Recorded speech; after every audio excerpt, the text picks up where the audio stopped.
ओम शांति। आज का जो सब्जेक्ट है वो है कि हमें देह अभिमान कभी ना आए।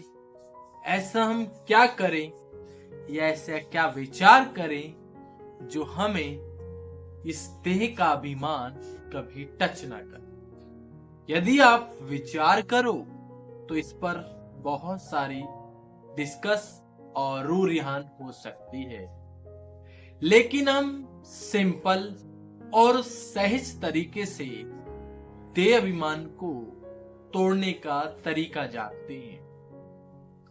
बाबा ने देह अभिमान तोड़ने के लिए कई तरीके की विधियां बता रखी हैं।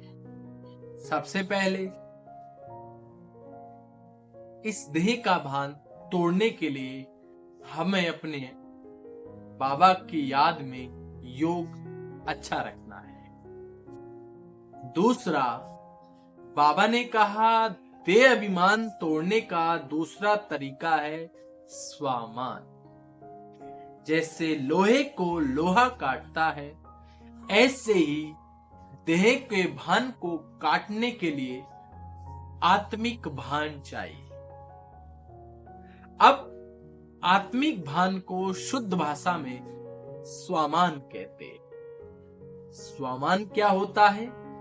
स्वामान अर्थात स्वयं का मान, जिसको इंग्लिश में कहते हैं सेल्फ रिस्पेक्ट। तो स्वामान बाबा ने हमें अनेक दिए हैं, जिससे आप सभी इसको जानते हैं, अवगत हैं। जैसे मैं ज्ञान स्वरूप आत्मा हूं, मैं प्रेम स्वरूप आत्मा हूं, मैं सुख स्वरूप आत्मा हूं, मैं शक्ति स्वरूप आत्मा हूं, मैं शांत स्वरूप आत्मा हूं, मैं पवित्र आत्मा हूं, मैं अनंत स्वरूप आत्मा हूं, मैं मास्टर सर्वशक्तिवान हूं। ये अनेक प्रकार के स्वामान लेने से हमारा अभिमान समाप्त होता है, क्योंकि स्वमान अर्थात स्वयं का मान, देह अभिमान अर्थात देह, ये अभी वर्तमान समय जिस चीज से हम कनेक्ट हैं उसका अभिमान। आप सभी को पता है आत्मा इस संसार में आके ही सब कुछ प्राप्त करती है और आखिरी में यहीं छोड़कर चली जाती है। जाता है उसका पुरुषार्थ, पाप और पुण्य। इसलिए बाबा ने कहा तुम्हें आत्मिक भान में रहना है। आत्मा का भान क्या है? जो बाबा हमें देता है कि तुम पवित्र आत्मा हो, तुम शक्तिशाली आत्मा हो। जब हम इन चीजों का अभ्यास करते हैं तो हमारा इस देह से रिलेटेड भान नष्ट होता है।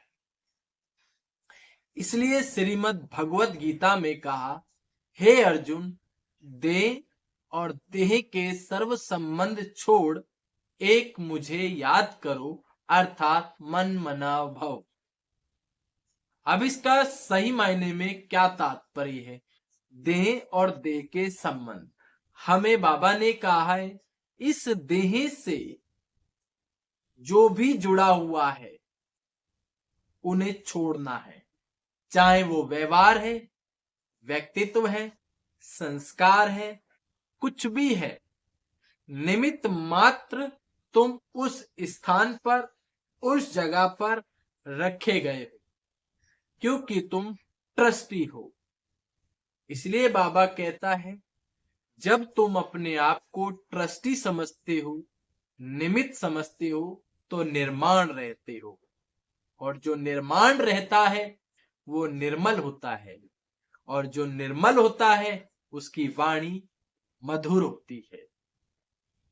और बाबा हमेशा कहते हैं तुम इस संसार में मेहमान हो, और मेहमान का कहीं ध्यान नहीं होता, वो आता है और चला जाता है। जिसको बाबा ने 8 शक्तियों में कहा तुम्हें परखना भी आना चाहिए, तुम्हें निर्णय करना भी आना चाहिए, तुम्हें विस्तार को सक्रिय करना भी आना चाहिए और आपको समेटना भी आना चाहिए, क्योंकि ये सर्व शक्तियां ही हमें इस भान से मुक्त होने की प्रक्रिया बताती है। और सबसे सहज और सिंपल तरीका है इस देह के भान को तोड़ने का, जो बाबा ने ही एक मुरली में हमें बताया कि बच्चे, तुम इस देह को भान तोड़ने के लिए सदैव ये सोचो कि मैं सर्वेंट हूं, अर्थात मैं सेवाधारी हूं। जैसे शिव बाबा इस संसार का, पूरे विश्व का मालिक है, लेकिन बाबा क्या कहता है, बच्चे मैं सर्वेंट हूं। ऐसे ही हमें इस भान का, देह का अभिमान तोड़ना है, तो हम ये सोचे आई एम ए सर्वेंट।